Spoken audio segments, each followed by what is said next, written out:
Welcome back to the third episode of Bar Talk. Today I'm joined with Adam Harcombe. Adam was a victim of an unprovoked attack 2020. 4 years ago, yeah. 4 years ago. He's used his this thing that happened, which is absolutely horrendous, to turn into a positive, and he's doing really good for himself now and for other people. So welcome, man. Thank you for joining us. Hey, George. So I thought I'd start off. We just get a little bit of a background on where you grew up and your upbringing and stuff.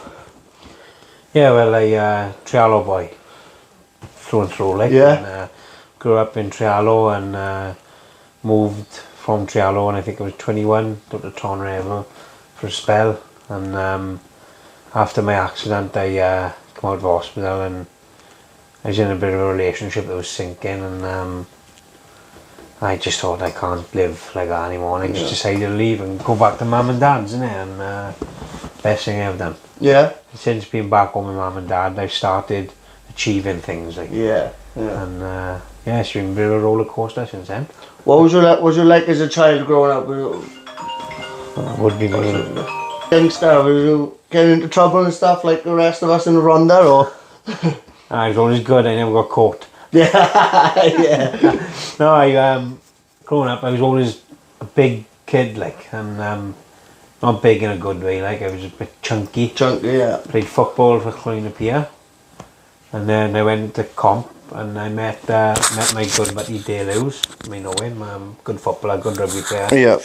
And he talked me into going Ponty rugby training, and I was nervous about it. And I went, and I went as a front rower. And when I was scoring 30-metre tries in training, they said, he's not a front rower. Yeah. I ended up in the back row, and the weight started coming off, and then as I went through to districts, then they put me in the centre, and then I become number 12 then, going through to seniors, and that's where I ended up. So what age was it you started rugby?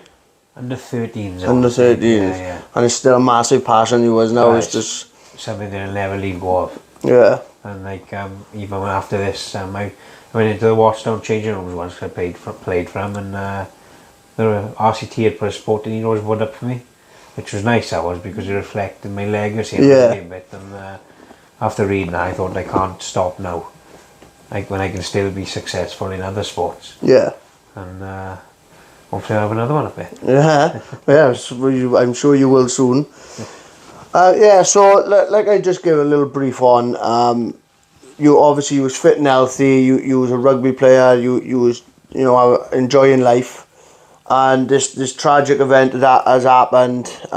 What do you remember? Do you remember sort of anything recollect of that night? Well, I had counselling, and my counsellor, he was great. Like he helped me on my success, and he taught me that the unconscious mind can remember stuff. He said he might remember the night you were attacked. He said it'll take something to just trigger it, and I started remembering parts of the night. Only being in the club, coming out and seeing Lucy outside and talking to her, nothing else. And then I used to wear the Christian band because I was a Christian since a kid, and a lot of my favourite rugby players were big into Christianity, and I thought, because I had a dodgy knee, it might sound a bit cliche, I started getting into finding my faith again, and I was pretty good on the field then, like no injuries, and the night that I got attacked, I had this Christian band, my tattoo on my neck, 413, which is Philippines, I can do everything through Christ who strengthens me. Yeah. And I was having a piano lesson, and my piano teacher Gabby was brilliant, she's fantastic. Gab, you're brilliant. She asked me, I haven't actually said this out loud before, like, and I got to ask you, did you see the light before I woke up? And I said, no, can't remember. And a couple of weeks went on, and all I can, having blurred memories of a bright light and someone walking away from me. I thought, it's a bit strange, like, why would I suddenly remember that? Yeah.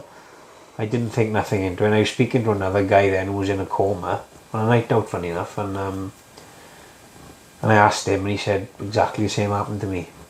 He said apparently there's someone upstairs, if not him, God, someone you've lost who is telling you it's not your time. And then before that band I was wearing had my attacker's DNA on it. Well, fuck this. And I just believe that was someone up there saying I'm not ready yet.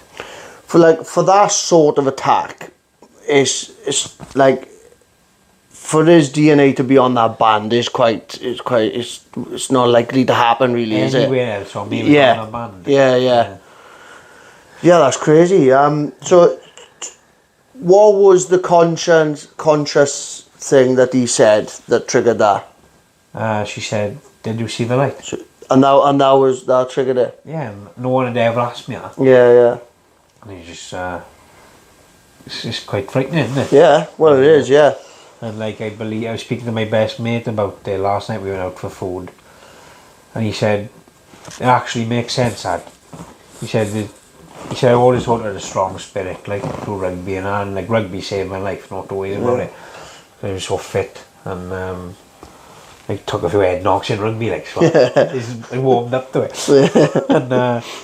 and he said, I believe that you were here for a reason. He said, someone up there didn't want you yet, like. Yeah. And just to hear him say, I thought, you know, there's more. I mean, it's not just death, like. Yeah.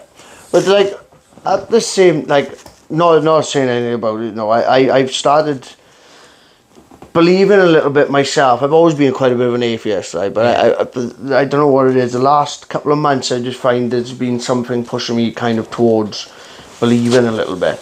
Yeah. But what would your stance be on why it happened to you if that was God's plan? Do you know what I mean? Yeah. Do you think it was, you know, lessons for life and stuff like? I think it was to put me on a different path. Yeah.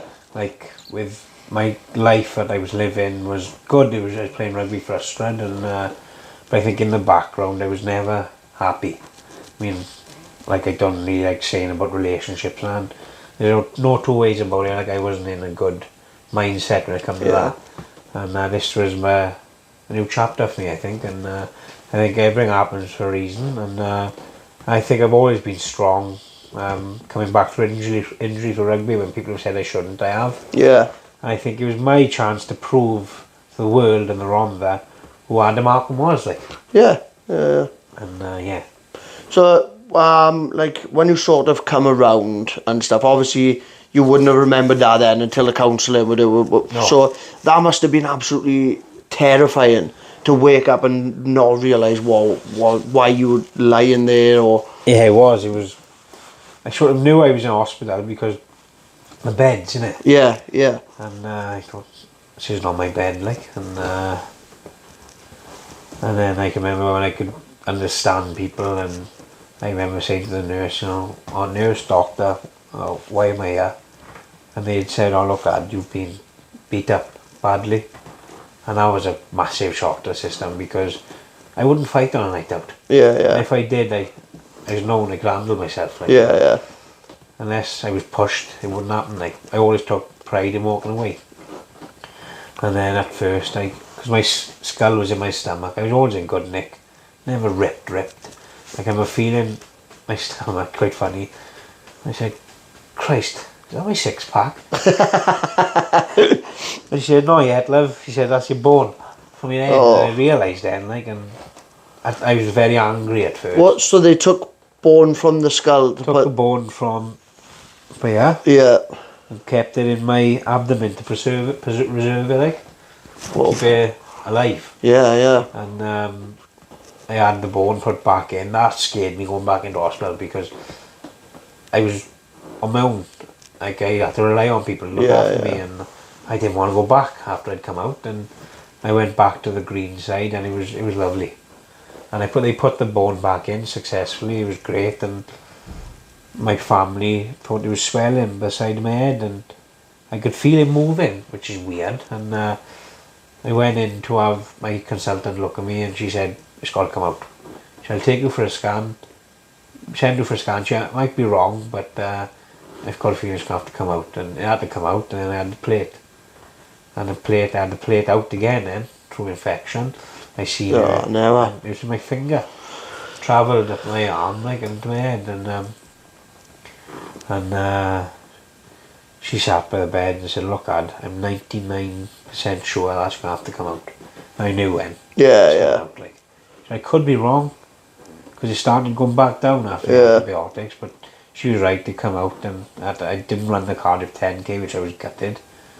But it come out, and when I had it out, I was a bit upset one day, and I spoke to the nurse, and she said, "Look, perhaps this is a sign that you can do it better the second time round."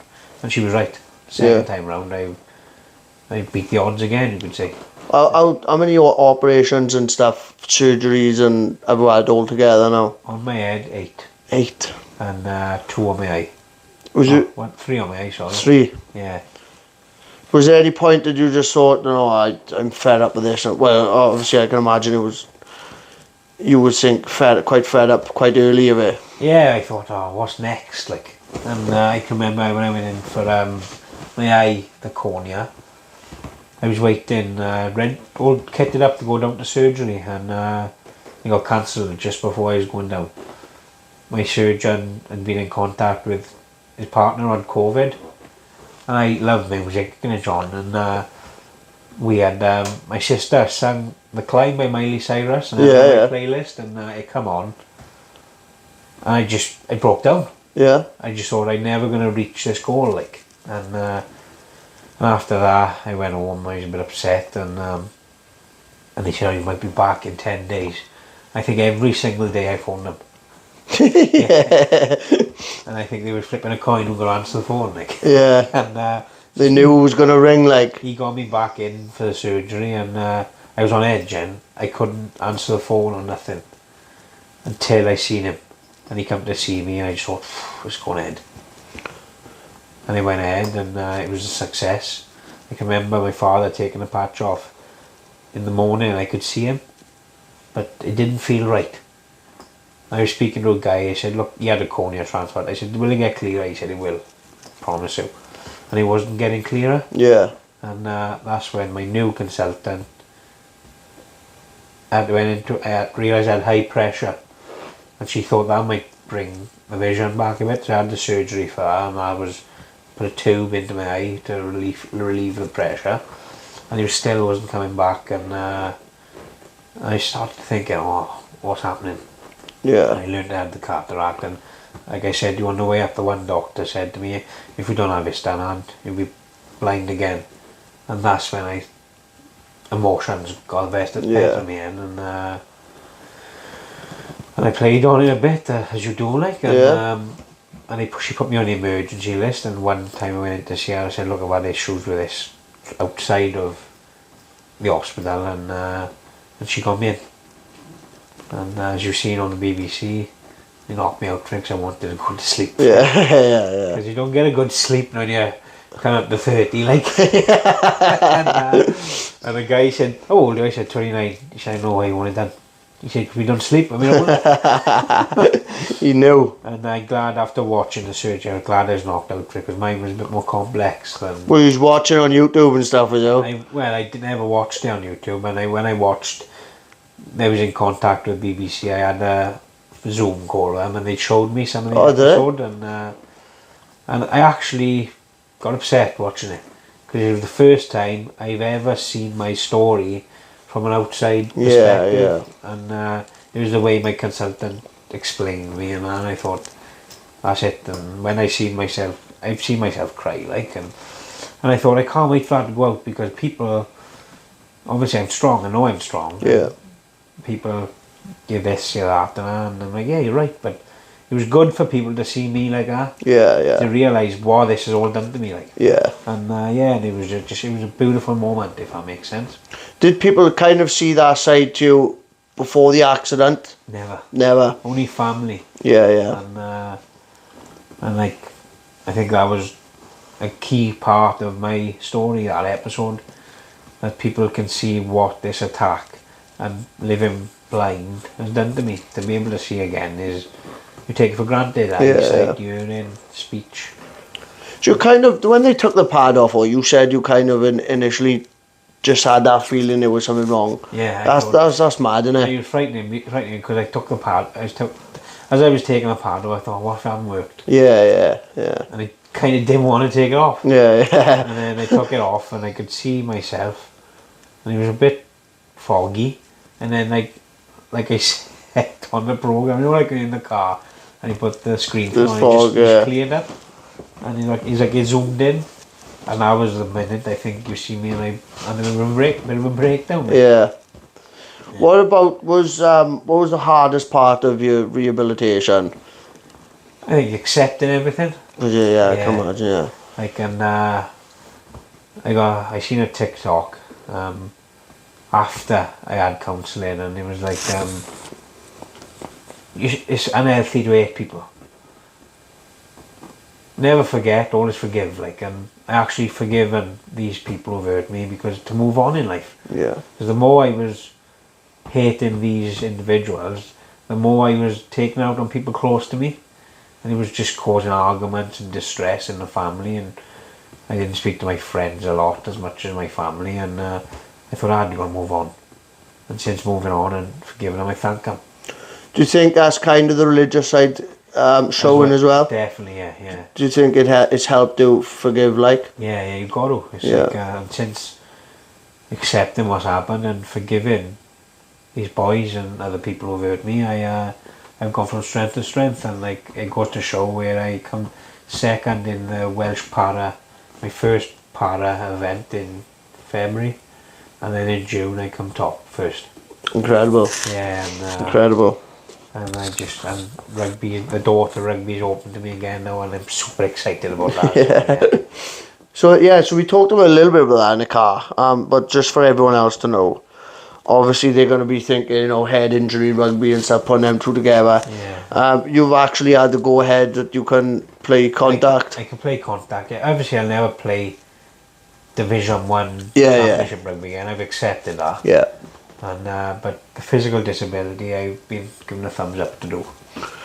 So you've done a lot, haven't you, since the accident. You started coming through your rehabilitation. What's been your peak moment, your proudest moment? I think I joined the gym Tri-Zone because I had a YouTube video and I said I'd love to have done the Ironman one day, and the guy had watched it and he said get him down with me, and I think I was down there 4 months. He got me swimming again with breaststroke because of my impairment, like, and he signed me up for a triathlon in the gym, and I can remember the last leg of the run, and it was hard for me to run, like, I was holding my arms at the time. He left me going, and that was a special moment. But then I think after coming second in the Welsh Championships of Paras, I'm never emotional in sport, like, and I think I got home, I spoke to my nan, and I just broke down. I couldn't believe I had achieved that after being told I may never walk the same again. Like. Yeah. How's the rugby boys been with it? Since they still just still go out with them to the clubs and stuff after the games and go out, and like I coach 4 seconds, and that's good because it's a release coaching. Like I'm still involved in the fact that I'm playing again now in a tournament in a couple of weeks. I know it's walking rugby, which is harder than people think. Like. And the coaching side is brilliant because I've nurtured players who were like myself. Like my cousin played for me in Porth, and he was I seen shadows of myself as him in a player, like, and he's brilliant. Like he centre, he kick, and he hit it hard, and he'd run pretty fast, and he's actually we Watchdown now because he asked me where's the best place to go. Yeah. I said for you I'd say Watchdown, and he'll live in my bag. Yeah. Nice. Yeah. It must have been obviously incredibly hard for your family to go through all this at the same time as you. What was it like for your do they speak to you much about how they felt?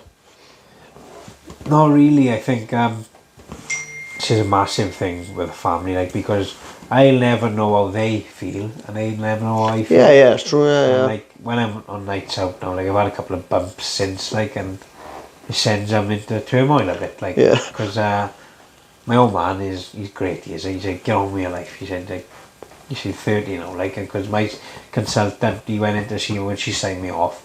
She said, look, Dad, the last 4 years of his life have been difficult. He hasn't had a life. She said, now, you got to let him live. You got to let his wings spread. And since that, he's great. Like, and Mum is different, like, because I'm a boy. And, women's got that nurturing, caring side, and you'll never get rid of that, will you? And like that's right, I took it upon myself. You know, if I go out, like I'm sensible. Like I'll drink water every few pints. And, at the end of the night, when the boys are all taking a piss, I'm the one who's still standing. Like, yeah. You had a fucking milk in 10. You flat, man. And she said, "Oh, I'll bring over your table." I said, "No, you fucking won't." I said, "Wait for the end of the bar for it." For what? Milk? For milk.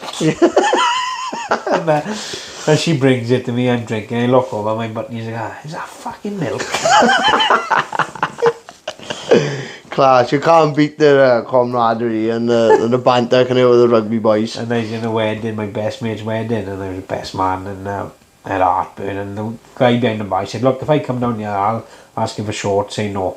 Only serve me cider, like it. Yeah. And I was down, I said, have you got any fucking milk about? I think I went for about 2 pints. You're a cider drinker, by you. the bar, and I had this milk, and some bird went past me. Oh my God, that's that milk. And I said, no, I know. I said, this is a white chocolate, and the guy behind the bar says, a white chocolate mojito, innit? Oh, Really? I said, yes, I paid £8 for this. I said, I would taste if you want. Was it in a pint glass as well? Like an half. Oh, no. It did kind of look like a cocktail. I said, I would taste it one. I said, don't be surprised because it does taste a bit like milk. That's why I like it. And she tasted it. She went, oh, it does taste like milk. I said, it is fucking milk. You tell her it was. Or she going to find out now probably up this goes out. I think she knew. Yeah. I was laughing too much. And I just carry Rennies now. Yeah. It's the easier option, isn't it? Just pop a Rennie, just don't let the bouncers see you. I done it in a queue in Cardiff. Oh, I done it in a club upstairs. My cousin gave me one, and when I got him, you don't know why he's in a fucking bouncer standing. Class. So like your life at the moment seems to, really all be coming together, and years after it is like I got a job, I can drive, and this sport is big in my life now, and everything else just seems to be falling into place, like so. But I don't look too far ahead because you don't know what tomorrow holds. Like, it's as sad as it sounds. But it's true. Yeah. The job you're doing now, we talked a little bit about that earlier on as well. Just tell us a little bit about how where you work and. I'm employed by the council. I am through the council, Vision Products, and it's actually mad because the company make medical aids for people who need them. Yeah. The one side, and I've looked into that side, and because of the dexterity of my hand, I can't do the electrical side of it. And I'm on the PVC side, which we do windows for companies like Travalis, and I love it. It's a company that takes on people with disabilities and impairments, because when it first started, it was for the blind. Was it just then and, they just. Yeah, and now it's. I done an interview from yesterday, funnily enough, just to promote the company. Yeah. And how good this been for me has been life changing, like, because, like I said, you want to weigh up. I don't like the word normal, but it's a new normal. Yeah. And since working here, life outside of work is picked up. That's down to routine, I think. Mindset, like, What is the future hold for you, Ad? What's your future plans? What are you really looking to make out of life now? I just say a lot about the rugby. Like, if I'm selected now to play in the Arms Park in a couple of weeks and walking, that's a step in the right direction, and possibly lead me on to the physical disability rugby. You're a little bit nervous for that? No? No, I'd say excitement, got that feeling back. Managers in work, like my steel toe caps, they got me red trainers, like, get comfy, and when I go to the toilet, I had a run for the doors, like. They smack open the door. I just walk by, got the cleaner, like, kneeling down behind one of them. And I think I can do this. I went to watch it, funnily enough, in Sardis. It was the Torvine Tigers. They were playing another team from somewhere, and it was amazing. Like, I think the guy for the other team, he had one arm. Oh no! He caught an eyeball, and he beat about 5 boys. Did he? I thought, oh, I could do it. And it wasn't as physical Yeah. as I first thought. I thought, this is doable, this is. Yeah. Yeah. So I'm excited. So anything else? What about you was doing some raising money and stuff? You know, is there any more of that going on? Just raised money now for prop again, £1,000, which was the target, and I think with the charity now, I'm going to have a couple of years off, just because I've got a bit of a life now. Yeah, It's hard yeah. work organising. Yeah. But what I am going to do a walk for now is I'm in the one voice choir up in Trerbet, and we got a big gig planned in the parking day. Yeah. For the war heroes, and they're charging us a stupid amount, like, and I think if I can raise a bit of money for that, because I believe choir and singing has helped me with speaking. Yeah. Learning words for singing is harder than learning like a paragraph to speak. Yeah. And if I can raise a bit of money to go towards that, that'd be a good way to. What's your favourite type of music? And do you listen to everything? Everything. I'm the same as well. Anything I can listen to, I will. My playlists are just unbelievable. Yeah. Brian Adams, the bloody show tech. Yeah. Well, my missus, she'd take a piss out of me all the time, like, because, like, one day, right, and I'm not even joking, I listened to this guy called Santa Fe Clan, right, and he's a Mexican rapper. I don't understand a word of Spanish, and I listened to it, and then, like, the next day I'll be listening to Pavarotti. My music got no limits at all, apart from, like, what's on the radio and stuff now easy. I can't stand that type of music. No. But anything else in between. Garage rap and garage rap. Shit, innit? Yeah, it's terrible, awful. But you've always been a massive music fan of it. Massive, yeah. And like music, I believe, is another massive part of my story. Why I got better, like, because I ended up writing the song, didn't I? Oh, I don't know. I wrote the song. That's the chorus, but there, and that was called Hope. Yeah. And it was about my time, my injury, like. Oh right, yeah. And I went out on the radio. I did. Oh, I didn't know that. I sang that with a girl who done the piano for me, and it's actually been remixed with dance songs as well. Where can people watch it? Is it on YouTube and stuff? It's on my TikTok, and I was going to try and put it out on platforms, but I haven't got time. Yeah, I know, it's hard work, especially when you've got a couple of platforms to put everything out on. They actually played the dance song in Squares not long ago. Oh, class. It was a good moment. I was standing with a bar having a drink, and I thought, this is my fucking song. Like Robbie Williams. Right, I don't know if you want to give like a little shout out to the hospital and stuff or anything like that, or before we finish up. I'd like to give a shout out to Headway Cardiff, which if anyone going through a neuro problem, you want to get in touch with them, because I started going to the walking group, and I got to meet other people who were had similar injuries to me, and I made lifelong friends with them, and I did music therapy through them, and they're brilliant. They are a life changer, like. Class. Yeah. Happy days. Ad, thank you very much for joining us today. This episode is sponsored by Gentle Brooklyn UK. If you're in the Cardiff area, there's go on their website, you can check it. There's 4 shops, and also the Auto Spa. I'm going to give a shout out to them. Follow them on Facebook and Instagram, and thank you very much to my guests for joining us. See you soon.